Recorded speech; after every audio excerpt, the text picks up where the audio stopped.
Hello everyone and welcome to the channel. In this video, I will show you exactly how to make custom ringtones for iPhone. Custom ringtones allow you to personalize your iPhone to better suit your style and preferences.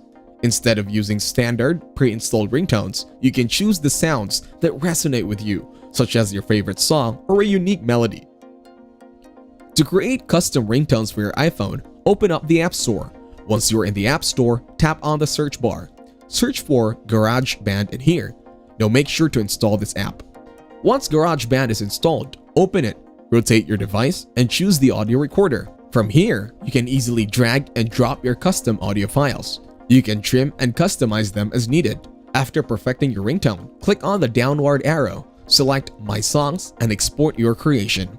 Then hold onto the file, click Share, and choose Ringtone to export it as a custom ringtone.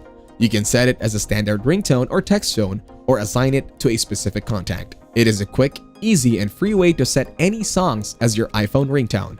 You can also share or export this ringtone. If you enjoyed this video, like it and share your comments or questions below.